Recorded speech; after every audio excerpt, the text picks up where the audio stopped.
जी students, कैसे हैं आप? आई होप आप सब ठीक होंगे। आज हम बात करेंगे चैप्टर नंबर 10 की और गैसिक एक्सचेंज की। So welcome to GS academy. मैं हूं खुरम शहजाद, आप मेरा यूट्यूब चैनल देख रहे हैं। तो स्टूडेंट्स, आज के लेक्चर में बेसिकली हम बात करेंगे आपसे रेस्पिरेटरी डिसऑर्डर्स की, यानी कि जो आपके सांस में और फेफड़ों में जो होने वाली बीमारियां हैं उसकी हम बात करेंगे। तो there are number of respiratory disorder, बहुत से डिसऑर्डर्स होते हैं जो आपकी सांस की बीमारियों से रिलेटेड होते हैं, लेकिन कुछ ख़ास ही जो है मतलब बहुत अहम हैं, उनको हम बात करेंगे, जिनमें ब्रोंकाइटिस शामिल है। ब्रोंकाइटिस के अलावा जो है एम्फीसीमा जो है इसमें शामिल है, और इसके अलावा इसमें नमूनिया शामिल है, एस्थमा शामिल है, और एस्थमा के अलावा जो आखिर में है वो है लंग कैंसर, यानी कि लंग कैंसर जो है वो शामिल है। तो ये सब बीमारियां हैं जो हम आपके साथ डिस्कस करेंगे। तो स्टूडेंट्स, अगर हम बात करें आपसे percentage of disorders in particularly in Pakistan, तो ये बीमारी जो एस्थमेटिक डिजीज़ हैं या रेस्पिरेटरी डिजीज़ हैं, ये बहुत ज़्यादा है पाकिस्तान में। और इसकी वजह जो है वो ये है कि जो हवा है उसके अंदर ज़्यादा मिकदार है, इर्तिकाज़ है, कंसनट्रेशन का मतलब इर्तिकाज़ होता है पोल्यूटेंट्स का, आलूदा मादों का, जो कि डेफिनेटली शहरों की वजह से जो है वो पैदा हो रहे हैं। यानी अर्बन सिटीज़ जो है पाकिस्तान में काफ़ी ज़्यादा है, कराची, लाहौर, मुल्तान, इस्लामाबाद, बहुत से ऐसे डिफरेंट, और कुछ रूरल में देहाती एटमॉस्फेयर्स में भी ये पोल्यूटेंट्स को जो है वो देखा गया है। तो सम इम्पॉर्टेंट रेस्पिरेटरी डिसऑर्डर्स जो मैंने आपको भी बताए। तो अभी हम सबसे पहले बात करेंगे ब्रोंकाइटिस की। तो ब्रोंकाइटिस जो है वो बेसिकली क्या है? ब्रोंकाइटिस एक इन्फ्लेमेशन है। इन्फ्लेमेशन का मतलब होता है सूजन, यानी कि आप देख सकते हैं ये दो तस्वीरें, इसमें आपको नज़र आ रहा है कि ये सूज गया हुआ है, यानी अंदर से जो आपका ब्रोंकाइटिस है वो ये नॉर्मल है, लेकिन यहाँ पर ये बेसिकली ये आपके फेफड़ों की एक नाली है। जैसे कि आपने सीखा होगा कि हमारे पास जो फेफड़े हैं, पिछले टॉपिक में आपने पढ़ा होगा कि जिस तरह हमारे फेफड़े हैं, फेफड़े में हमारे पास ये ट्रेकिया है, और ट्रेकिया से ये ब्रोंक्यूल्स आ जाते हैं, और फिर ये ब्रोंक्यूल से आगे से जो है मज़ीद जो नालियाँ जो हैं वो बन जाती हैं। ब्रोंकाई बेसिकली आप इसको कह सकते हैं, बल्कि ये छोटी छोटी सी नालियाँ जो बन रही हैं, that is basically called as bronchioles. तो ये आपको फ़िलहाल एक ब्रोंकाई दिखाया जा रहा है। तो ये जो सॉरी ब्रोंकाई कह रहा हूँ, ब्रोंक्यूल्स दिखाए जा रही हैं, और ब्रोंकाई भी हो सकता है। तो उसमें बेसिकली जो है कह लें कि ब्रोंक्यूल्स में बेसिकली ब्रोंकाई आप कह लें कि दिखाया जा रहा है। ब्रोंकाई में जो हो गई हुई है बेसिकली सूजन हो गई, इन्फ्लेमेशन हो गई है, या कह लें ब्रोंक्यूल्स की भी सूजन हो सकती है, ज़रूरी नहीं कि ब्रोंकाई में हो।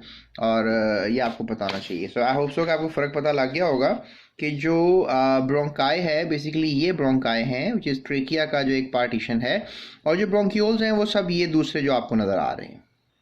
तो स्टूडेंट्स, ब्रोंकाई में हो गई इन्फ्लेमेशन, सूजन हो गई, तो इस सूजन का जो हो गया है काम ख़राब।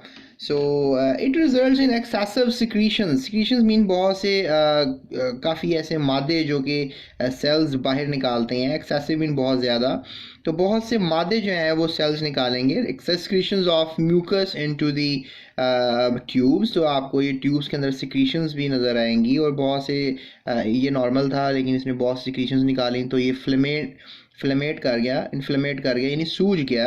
सो leading to the swelling of tubular walls, और ये स्वेलिंग हो गई है ट्यूबुलर वॉल्स की, एंड नारोइंग ऑफ ट्यूब्स। और आप देखो यहाँ पर जो है वो इस वक्त एरिया ज़्यादा है, वाइड एरिया है, जो यहाँ पर देखें आप, हवा के जाने के लिए एरिया जो है वो क्या हो गया, कम हो गया।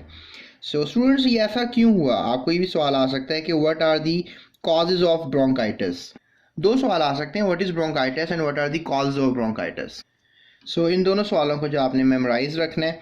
अब कॉजेटिव एजेंट्स क्या हो सकते हैं, मतलब कौन करता है ये इन्फ्लेमेशन? तो स्टूडेंट्स, सांस की नाली से जो है वायरसेस, आपको पता है there are very very different kind of viruses. The study of viruses is called virology.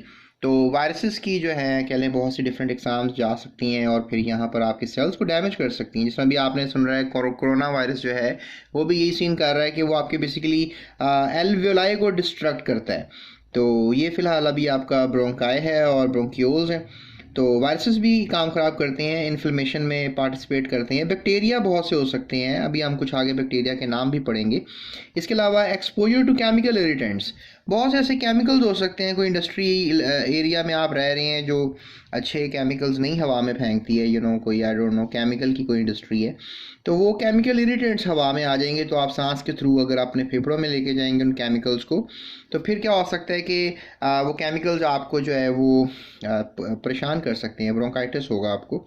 और टोबैको स्मोक यानी केमिकल इरिटेंट्स में आप ये भी कह सकते हो कि कोई स्मोकर है और आप बस में बैठे हुए हो और बस की खिड़कियाँ बंद हैं, सर्दियों का मौसम है, और डेफिनेटली फिर टोबैको स्मोक से भी आपको इफेक्ट होगा। स्मोकर को चाहिए कि वो बस के अंदर सिगरेट मत पिए, वो ओपन एयर में जाकर पिए, सिगरेट उसने पीना भी है बहुत ज़रूरी, लेकिन ये है कि पब्लिक प्लेस पे सिगरेट नहीं पीना चाहिए। तो टोबैको स्मोक से भी आपको ब्रोंकाइटिस की जैसी बीमारियाँ हो सकती हैं। स्टूडेंट, उसके बाद जो है मैं आपसे बात करूंगा कि क्या फ़र्क होता है ब्रोंकाइटिस की टाइप्स में, यानी कि दो किस्म की टाइप्स होती हैं ब्रोंकाइटिस की, acute bronchitis and chronic bronchitis. तो सवाल बनेगा, what is the difference between acute bronchitis and chronic bronchitis. तो ये सवाल आपने थोड़ा सा मेमोराइज़ कर लेना, लिख लें अभी आप बुक्स लेकर, मेरा लेक्चर लिया करें, डिस्क्रिप्शन में सारे सवाल जवाब बना कर दिए हैं मैंने आपको, नोट्स भी मौजूद हैं, तो डिस्क्रिप्शन से काफ़ी फ़ायदा होने वाला है। पूरी बुक को आप फॉलो कर सकते हैं, एक्सरसाइजेस के सारे काम मैंने आपको नोट्स वगैरह बना दिए हैं और लिंक्स भी मौजूद हैं, तो आप एक्सरसाइज को भी फॉलो कर सकते हैं और डिस्क्रिप्शन में सारे लिंक्स हैं। उसके बाद स्टूडेंट्स, द एक्यूट ब्रोंकाइटिस क्या होता है? ये कह लें कि अगर आपको लेट्स से दैट ब्रोंकाइटिस जो है वो हो गया हुआ 2 हफ्तों से, यानी 2 हफ्तों से आपको ब्रोंकाइटिस है, तो बहरहाल 2 हफ्तों का जो पेशेंट है recovers with no permanent damage, 2 हफ्तों तक तो चलो ठीक है, इट्स ओके, आपका मसला हल हो सकता है और आप ब्रोंकाई और ब्रोंक्यूल्स की जो स्वेलिंग थी उसको दोबारा नॉर्मलाइज कर सकते हैं और आप रिकवर कर सकते हैं। तो 2 हफ्तों के लिए अगर आपको ब्रोंकाइटिस हुआ है तो आप कहेंगे ये एक्यूट ब्रोंकाइटिस आपको हुआ है। लेकिन अगर अनफॉर्चुनेटली अगर आपका जो ब्रोंकाइटिस है वो इन्फ्लेम कर गया है अराउंड अबाउट 3 मंथ्स और फिर उससे ज़्यादा बढ़कर 2 सालों तक ये मसले रह सकते हैं, तो फिर भाई आपको हो गया है chronic bronchitis. That is a very bad disease. Chronic inflammation आपको हो चुकी है, यानी अब आपके फेफड़े स्वेल ही रहते हैं ज़्यादातर, यानी कि ब्रोंक्यूल्स और ब्रोंकाई स्वेल रहते हैं, तो that is a very bad thing, right. So this is a called chronic stage. तो आपको ये बोर्ड में डिफरेंस आ सकता है, मतलब ये पूछ सकते हैं कि जो एक्यूट ब्रोंकाइटिस है वो कितने अरसे तक रहता है, या फिर जो क्रॉनिक ब्रोंकाइटिस है वो कितने अरसे तक रहता है। तो that is basically a very interesting question जो आपको बोर्ड एमसीक्यू की शक्ल में पूछ सकता है। तो आई होप कि आप 2 वीक्स को और 3 मंथ से लेकर 2 सालों को याद रखेंगे, और ये बोर्ड के लिए एमसीक्यू भी मैं आपको सजेस्ट करूंगा। सो बोर्ड एमसीक्यू होगा ये। सो सिम्टम्स क्या होते हैं, एक और क्वेश्चन आपको आ सकता है कि ब्रोंकाइटिस के बारे में काफ़ी बातें हो रही हैं, तो आखिर ब्रोंकाइटिस अगर किसी को है तो कैसे पता लगेगा कि क्या सिम्टम्स हैं, क्या ब्रोंकाइटिस की वजूहात हैं। सो खांसी आएगी तो एक कॉमन सी बात है, माइल्ड वीजिंग होगी, यानी कि फेफड़ों से ना सीटियों की आवाज़ें आएंगी। अगर वो स्टेथोस्कोप होता है ना डॉक्टर का, जो एक आपको पता है कि एक पाइप से होता है डॉक्टर के कानों में, और वो स्टेथोस्कोप कहते हैं इसको हम। तो ये स्टेथोस्कोप मैंने आपको लिख दिया। तो स्टेथोस्कोप से जो है वो वीजिंग चेक करेगा, यानी सीटियाँ चेक करेगा कि इधर कोई हल्की फुल्की सीटियाँ चल रही हैं, क्योंकि ऐसा इसलिए होता है क्योंकि आपको पता है ब्रोंकाइटिस स्वेल हो चुके हुए हैं, तो हवा गुजरती है तो वो सीटी सी बन जाती है। तो ये आपको पता है हवा से सीटी बन जाती है, इस बात का आपको अंदाज़ा होगा। फीवर हो जाता है आपको, जैसे डेफिनेटली फेफड़े सही नहीं है, फीवर तो होगा। और क्योंकि फीवर इस वजह से भी होता है कि समटाइम कुछ फॉरेन इन्वेडर्स आ गए हैं, वायरसेस आ गए हैं, टबैको स्मोक हो गया, केमिकल इरिटेंट्स में आपको बता रहा था, इसके अलावा बैक्टीरिया तो फीवर होगा आपको। चिल्स होंगे, यानी कभी आप ठंडे हो जाएंगे, कभी आप गर्म हो जाएंगे, ये सीन होने वाला है। शॉर्टनेस ऑफ ब्रेथ, यानी आपको उखड़ उखड़ के सांस आएगा, यानी बहुत तेज तेज आप सांस लेंगे, it's really fast kind of thing। और specially when doing hard job, और आपको शॉर्टनेस ऑफ ब्रेथ उस वक्त लाजमी होगा जब आप कोई हार्ड जॉब कर रहे होंगे, भाग रहे होंगे, क्रिकेट खेल रहे होंगे, फुटबॉल खेल रहे होंगे, घर का कोई साफ़ सफाई का काम तेज़ तेज़ से कर रहे होंगे, तो it's a very bad thing, right. So आप मुझे कमेंट करके बताओ कि जो अमूमन ब्रोंकाइटिस होता है किस एज के लोगों को होता है। सो ये यहाँ पर नहीं लिखा है, लेकिन आप मुझे कमेंट करके गूगल करके बताओ, ठीक है। So the majority people, okay fine, so यहाँ पे एज लिख दी उन्होंने। The majority people is diagnosed with chronic bronchitis are 45 years of age और ओल्डर, यानी क्रोनिक ब्रोंकाइटिस उन्हीं लोगों को हो रहा होता है जिनकी उम्र 45 साल से होती है ज़्यादा, या 45 साल होती है, उन्हीं को क्रोनिक ब्रोंकाइटिस का मसला ज़्यादा आ रहा होता है। तो बहरहाल what are the symptoms of bronchitis. तो आई होप सो ये राइटिंग भी बिल्कुल समझ नहीं आ रही, लेकिन मेरे लफ्ज़ समझ में आ रहे होंगे आपको। What are the symptoms of bronchitis, ये सवाल आप लिख लें अभी अपनी किताब पर। तो कितने सवाल बता दिए। डिफरेंस क्या है एक्यूट ब्रोंकाइटिस में, क्रॉनिक ब्रोंकाइटिस में, सिम्टम्स क्या होते हैं ब्रोंकाइटिस के। इससे पहले मैंने बताया एजेंट्स क्या हैं, यानी what are the causes of bronchitis and what is bronchitis. Bronchitis के बारे में मैंने आपको बताया। तो आप इफ़ यू रिमेंबर कि इन्फ्लेमेशन ऑफ ब्रोंकाई है ब्रोंक्यूल्स का, और इससे एक्सेसिव सिक्रीशन हो जाती है म्यूकस की ट्यूब्स के अंदर, और स्वेलिंग ऑफ ट्यूबुलर वॉल्स हो जाती हैं, और नैरोइंग ऑफ ट्यूब्स हो जाती हैं। So this is called bronchitis. यहाँ से लेकर यहाँ तक इसका आंसर होगा। सो आई होप के students, what is bronchitis, what is the causes of bronchitis, symptoms of bronchitis, acute and chronic bronchitis, ये आपको सवाल तैयार हो गए होंगे। इसको वीडियो को एक दफ़ा और सुन लें अभी रिवाइज करके 10 मिनट, तो आपको ब्रोंकाइटिस का टॉपिक तो कम से कम तैयार हो जाएगा। तो चलते हैं नेक्स्ट टॉपिक की तरफ। स्टूडेंट्स, नेक्स्ट टॉपिक जो है हमारा बड़ा इंटरेस्टिंग सा टॉपिक है, एक और बीमारी फेफड़ों की। इंटरेस्टिंग तो मैं नहीं कह सकता, it is very distracting kind of thing, लेकिन ये है कि ये भी एक बीमारी है जिसके बारे में आप जानना चाहेंगे। That is emphysema. इसमें आप देख सकते हैं 2 तस्वीरें आपको नज़र आ रही हैं, इसमें आपको एल्वियोलाई नज़र आ रहे हैं। ये बेसिकली एल्वियोलाई होता है, ये बेसिकली कह लेंगे बिल्कुल टिप के ऊपर आपके जो है लंग्स के बिल्कुल आखिर में, बिल्कुल हर जगह पे आप मुझे ये बताएं कितने एल्वियोलाई होते हैं एक फेफड़े में, या टोटल एल्वियोलाई कितने होते हैं। मेरे ख्याल से तो 15 लाख होते हैं, यानी 1.5 मिलियन होते हैं। तो आप मुझे अभी कमेंट करके बताओ कि कितने एल्वियोलाई किसी एक फेफड़े में होते हैं, यानी कि एक जानदार में कितने, ह्यूमन की बात कर रहा हूँ, ह्यूमन में कितने एल्वियोलाई होते हैं। तो ये एल्वियोलाई हैं, ये इनके अंदर एक मसला होता है। ये इसने कट करके दिखाया है थोड़ा सा, ये आपको पूरा बबल अंगूरों के गुच्छे की तरह का आपको स्ट्रक्चर नज़र आ रहा है। तो ये एल्वियोलाई समझ लें कि अब आपके सामने नज़र आ रहे हैं आपको। और यहाँ पर देखें सरफेस एरिया थोड़ा कम हो गया, क्योंकि if you just really look at that, ये थोड़ा सा वाइड हो गया, ओपन हो गया। इसमें आप इसको कहोगे इसका सरफेस एरिया कम हो गया, और यहाँ पे सरफेस एरिया थोड़ा ठीक है, नॉर्मल है, ज़बरदस्त है।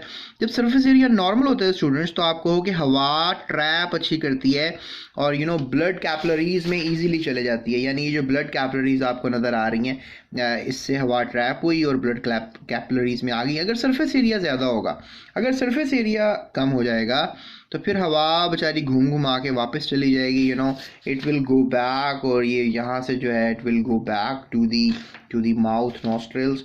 तो ये एक बड़े मसले की बात है, यानी हवा को ट्रैप करना ज़रूरी है। अगर हवा ट्रैप नहीं होगी तो फिर प्रॉब्लम है। प्रॉब्लम क्या होगा कि हवा ट्रैप नहीं होगी, ब्लड ऑक्सीजनेटेड नहीं रहेगा, और बड़ा डस्की सा कलर रहेगा पेशेंट का। यानी आप कह लो जिस तरह एक मुर्दा होता है उसका एक कलर होता है, तो कुछ उस तरह का कलर हो जाएगा पेशेंट का। हालांकि वो मरेगा नहीं, नो डाउट, डेफिनेटली अभी इसमें सांसें तो चल रही हैं, लेकिन एक प्रॉब्लम है। ये जो एम्फीसीमा की बीमारी होती है स्टूडेंट्स, इसका पता नहीं लगता है, यानी कि अंदाज़ा नहीं होता है। मतलब जल्दी से अगर आपको पता लग जाए तो आप उसका इलाज कर लो ना, लेकिन it's not like that. It's काफ़ी ज़्यादा डिस्ट्रक्शन हो चुकी होती है। मतलब बहुत से एल्वियोलाई इस तरह के हो चुके होते हैं, तबाह हो चुके होते हैं। राइट एल्वियोलाई आपको नज़र आ रहा है, तो इसको एम्फीसीमा हो चुका हुआ है, राइट। और बाकी आपको डेफिनेटली लेफ्ट साइड पर जो नज़र आ रहा है ये नॉर्मल है, क्योंकि इसका जो एक बनावट है, इसका जो एक सरफेस एरिया है वो प्रॉपर है, हवा ट्रैप हो रही है, काम एल्वियोलाई नॉर्मल कर रहे हैं। तो याद रखो ये गुच्छे जो हैं, यानी जो एल्वियोलाई हैं, they are very important, they are very basically the functional unit of lungs, right.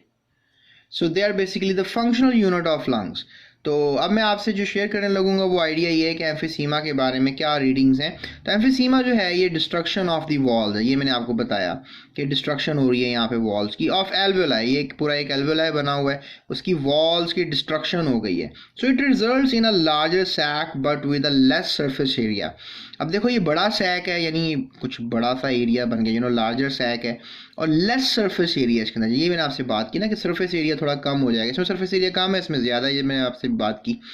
तो डेफिनेटली सरफेस एरिया कम हो गया गैसियस एक्सचेंज के लिए, यानी कि अब हवा का तबादला नहीं होगा। जो इसमें हो सकता है हवा का तबादला, वो इसमें नहीं होगा। As lung tissue breaks down, oh look at that, so the lungs do not come back to their original shape after the exhalation। इसमें ये भी प्रॉब्लम होता है कि लंग टिश्यूज़ कुछ डैमेज हो चुके हुए हैं, जिस वजह से ऐसा हुआ। तो अब लंग्स अपनी ओरिजिनल शेप में वापस नहीं आते, बिकॉज आई डोंट नो, कोई वजह हो गई होगी। सो the air cannot be pushed out and is trapped into the lungs. और ये डिस्ट्रक्शन हुआ ना, जब ये लंग टिश्यूज़ का डिस्ट्रक्शन हुआ, तो फिर अब हवा जो है बेसिकली अंदर ट्रैप नहीं होती है। So that becomes the major problem. यही एक बड़ी वजह टेंशन बन रही है। सो स्टूडेंट्स, यहाँ पर मैं आपसे शेयर करूँगा मज़ीद कुछ बातें। यहाँ पर आपको सवाल आ सकता है, what is emphysema. So what is emphysema, ये आपको सवाल आ सकता है, तो आप लिख दोगे destruction of walls of alveoli है। और व्हाई डज इट अकर, अगला सवाल स्टूडेंट्स ये होगा कि आखिर ये क्यों होती है। तो as I told you that कि ये जो होती है because of the destruction the larger sac but with the less surface area, इस वजह से होती है। सो होता क्यों है ऐसा, ये भी आप लिख दोगे। The lung tissues breaks down and the lungs do not come back to their original shape after exhalation. Exhalation मतलब सांस अंदर लेके जाना, यानी सांस अंदर लेके जाने के बाद फेफड़े अपनी ओरिजिनल हालत में आते ही नहीं है, you know. So the air cannot be pushed out and into the lungs. तो यहाँ तक आप इसका जवाब लिखोगे। सो पूरा पैराग्राफ स्टूडेंट्स ये आपका आंसर होगा। उसके बाद नेक्स्ट क्वेश्चन आपसे ये किया जा सकता है कि आखिर सिम्टम्स क्या हैं एम्फीसीमा के, एम्फीसीमा की क्या वजूहात हैं। तो शॉर्टनेस ऑफ ब्रेथ, यानी कि आपका जो सांस है वो फूलेगा, यानी कि सांस जो है वो आप लेने की कोशिश करोगे लेकिन छोटा छोटा सांस आएगा, यानी हाँपेंगे आप, जिस तरह के आपने देखा है कि भाग भाग के आप तेज़ तेज़ सांस कर रहे होते हो ना, ले रहे होते हो, that is called the shortness of breath. Fatigue, fatigue mean आपको खलियाँ डल जाएंगी, आपको ये कह सकते हो खलियाँ डल जाएंगी, यू नो। और फटीग को आप और क्या कह सकते हो, या एग्जैक्टली आप क्रैम्प्स हो जाएंगे, आपको क्रैम्प्स, आपने क्रैम्प का सुना होगा जो खिलाड़ियों को हो जाते हैं। अब ये फटीग तो मतलब आपके खेल कूल नहीं रहे, आप ज़्यादा हार्ड वर्क नहीं कर रहे, इससे आपको क्रैम्प्स हो रही हैं। इसका मतलब ये कि ऑक्सीजन जो है वो ब्लड में शामिल नहीं हो रहा, ऑक्सीजन कम है, सेल्स जो हैं वो फटीग करते जा रहे हैं, यानी सेल्स जो हैं उनको ऑक्सीजन ना मिलने की वजह से वो लैक्टिक एसिड बनाते जा रहे हैं। अब ये भी एक कहानी है, आपने एरोबिक एनारोबिक रेस्पिरेशन के बारे में अगर प्रॉपरली पढ़ा हुआ है तो फिर तो आप फटीग को प्रॉपरली फॉलो कर लोगे। बहरहाल आप बस क्रैम्प्स का याद रखो, क्रैम्प्स होते हैं। तो रिकरेंट रेस्पिरेटरी इन्फेक्शंस, आपको फेफड़ों की बार बार बीमारियां हो सकती हैं because tissues are not in a good health इस सिचुएशन में। तो आपको रिकरिंग बार बार होने वाली रेस्पिरेटरी इन्फेक्शंस मीन तो आपको फेफड़ों की इन्फेक्शंस होते रहेंगे। और ये भी एक वजह बनेगी, सिम्टम्स बनेगा वेट लॉस, आपका वजन कम होना शुरू हो जाएगा। So the by the time of symptoms of emphysema appear in a patient the usually loss 50-70% of their lung tissues, यानी कि ये जो लंग के टिश्यूज हैं, ब्रोंकाई वगैरह और different you know tissues of the alveoli, ये सब तकरीबन 50 से 70% डिस्ट्रक्ट हो चुके होते हैं, यू नो, तबाह हो चुके होते हैं, ख़राब हो चुके होते हैं। क्योंकि जब आपको पता लगता है तो तब 50-70% डिस्ट्रक्ट होते हैं, यानी ख़राब होते हैं, तब पता लगता है आपको, अदरवाइज़ आपको पता ही नहीं लगता है। तो ये भी एक बड़ा मसला है। So what are the symptoms of emphysema, ये पहला सवाल होगा। तो स्टूडेंट्स ये बोर्ड के लिए बड़ा इंपॉर्टेंट क्वेश्चन है। The level of oxygen in the blood में get so low and cause serious complications, और ये कॉम्प्लिकेशंस भी कर सकता है। सो बड़ा डस्की कलर के बारे में तो लिखा नहीं इन्होंने, डस्की, क्योंकि मैं आगे भी बताऊंगा आपको अस्थमा के प्रॉब्लम में डस्की कलर होता है बॉडी का, इसमें भी कोई डस्की सा कलर हो जाता है, बड़ा लिखा नहीं इन्होंने। So you don't need to worry about it, dusky के बारे में डोंट बॉदर, इसको हम आगे पढ़ेंगे। बहरहाल अभी हमने सिम्टम्स का सवाल बड़ा इंपॉर्टेंट किया। ये आपको बोर्ड में एमसीक्यू आ सकता है कि कब पता लगता है एम्फीसीमा के बारे में, तो ये एक एमसीक्यू कर लो आप। उसके अलावा मैंने आपको बता दिया व्हाट इज़ एम्फीसीमा, जो कि मैंने ऊपर वाले पैराग्राफ में आपसे बात की। तो स्टूडेंट्स अब नेक्स्ट हमारा जो टॉपिक होगा that is basically the pneumonia. लेकिन मेरा ख्याल है कि it's enough for today's lecture. अभी हम निमोनिया के बारे में और अस्थमा के बारे में बात करेंगे आपसे अपने नेक्स्ट लेक्चर में, और उसके बाद हम रेस्पिरेटरी डिसऑर्डर्स का एक और क्लिप बनाएंगे विद द लंग कैंसर। तो आप मेरे साथ रहिएगा। आई होप सो आपको ये टॉपिक मैंने करवा दिया होगा, एम्फीसीमा और ब्रोंकाइटिस। और मज़ीद वीडियोस के लिए इस चैनल के साथ रहना, सब्सक्राइब तो आपने कर ही लिया होगा। और इसके अलावा इस वीडियो को अपने दोस्तों के साथ शेयर कीजिएगा, अगर आप टीचर हैं तो अपने स्टूडेंट्स के साथ ज़रूर शेयर कीजिएगा। डिस्क्रिप्शन में मज़ीद लिंक्स हैं। अपना और दूसरों का ख्याल रखिएगा।